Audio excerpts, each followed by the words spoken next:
سلام، من حسام هستم. امیدوارم که حالتون خوب باشه. امروز قراره که گوشی اقتصادی از نوکیا رو با هم بررسی بکنیم، نوکیا G20 که خیلی جالبه بهتون بگم که روی جعبه‌اش زمانش، ساعتی که روی اون صفحه نمایشه روی 20 و 21 دقیقه تنظیم شده که احتمالاً اشاره میکنه به تاریخی که این گوشی عرضه شده توی می 2021. گوشی جدیده.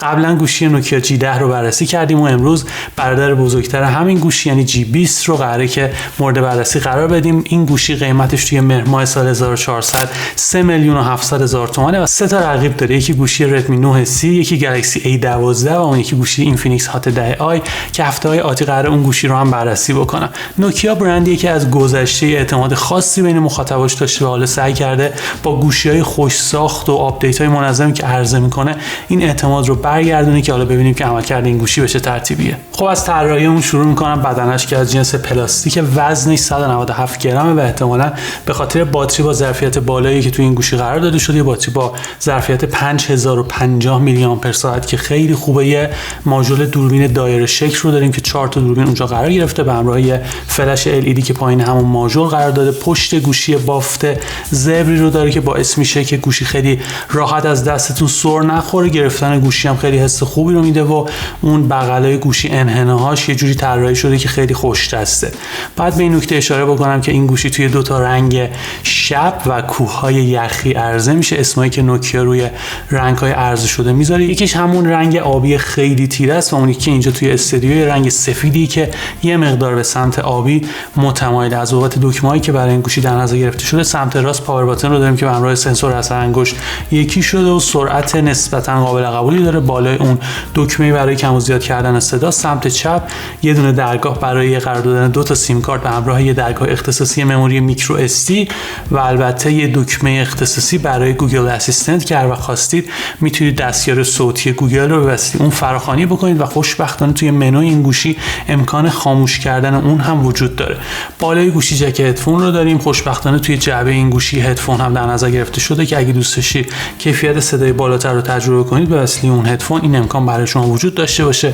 پورت این گوشی USB Type C به همراه یه اسپیکر مونو که کیفیت صدای نسبتاً خوبی رو داره. میرسم به عملکرد این گوشی که خب چیپست مدیاتک G35 توی اون قرار گرفته. توی بقیه رقبا هم چیپست‌های خیلی مشابه رو داریم. عملکرد اونا تقریبا توی سطح.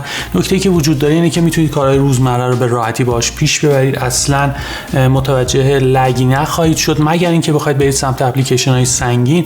اون موقع است که دیگه باید برای اجرا کردن اونا یه مقدار باید صبر بکنید چون طول میکشه. این چیپستی که این گوشی داره اونقدر که باید قدرتمند نیست. حتی نمیتونید خیلی گیمینگ رو به صورت حرفه‌ای با این گوشی پیش ببرید. نکته‌ای که وجود داره اینه که چون 4 گیگابایت رم برای این گوشی در نظر گرفته شده میتونید مولتی تاسکینگ رو به صورت سبک داشته باشید و مشکل رو از این بابت نخواهد داشت. خوشبختانه این گوشی با اندروید 11 عرضه میشه و رابط کاربریش بسیار شبیه به اندروید خامه.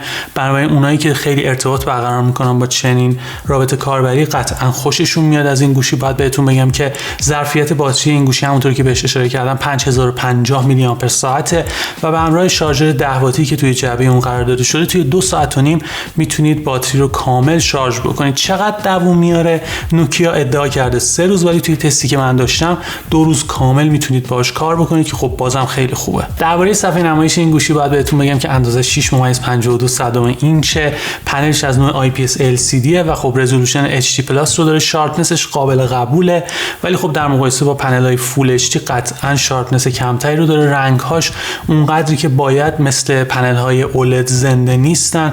این دوتا رو باید در نظر داشته باشید ولی خب تماشای ویدیو یا دیدن عکس توش لذت بخش و کارتون را میندازه. دوربین‌هایی که نوکیا برای گوشی G20 در نظر گرفته یه ماژول 4 گانه است که در مقایسه با برادر کوچکترش G10 یه ماژول دوربین 3 گانه رو داشتیم که یکی از تفاوت‌هاشون همین اضافه شدن یه دونه دوربینه. دوربین اصلی این گوشی رزولوشن 48 مگاپیکسلی رو داره، یه دوربین اولترا واید 8 مگاپیکسلی و 2 تا دوربین 2 مگاپیکسلی که برای عکاسی ماکرو و اون یکی که کمک میکنه عکاسی پورتری بهتری رو داشته باشید. جزئیات توی دوربین اصلی این گوشی خیلی بالاست. من خیلی خوشحالم که این دوربینای با رزولوشن بالا پاشون به گوشی‌های اقتصادی باز شده. برای همه این امکان فراهم شده که بتونن یه سطح استانداردی از عکاسی رو تجربه بکنن.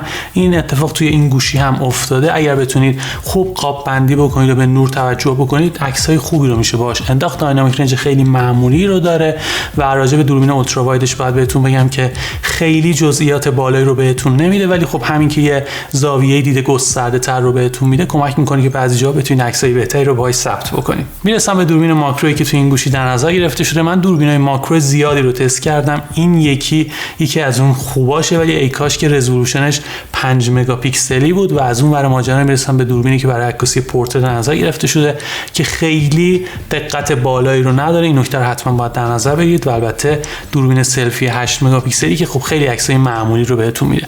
درباره تصویربرداری باید بهتون بگم که میتونید با رزولوشن فول اچ دی و سرعت 30 فریم بر ثانیه باش تصویربرداری بکنید که متاسفانه هیچ لرزشگیر الکترونیکی اپتیکالی توی اون وجود نداره. خب در نهایت باید بگم که این گوشی به درد کسایی میخوره که 3 تا عامل برای اونها خیلی مهمه. یکی باتری، یکی اندروید استاک یا خام که خب خیلی رابطه کاربری ساده‌ایه، و مورد آخر همون آپدیت های 2 ساله‌ای که نوکیا قولش رو داده.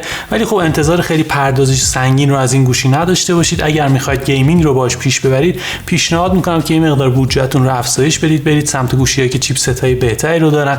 خیلی ممنونم که این ویدیو رو تا انتها تماشا کردید. امیدوارم که تونسته باشم بهتون کمک بکنم که انتخاب درست رو داشته باشید. اگر این ویدیو رو از طریق پلتفرم یوتیوب تماشا میکنید، حتما این کانال رو سابسکرایب بکنید و زنگوله کنارش رو هم بزنید. خیلی ممنونم که نظر میدید، کامنت میذارید و امیدوارم که این اتفاق یه روند ادامه دار باشه. مرسی.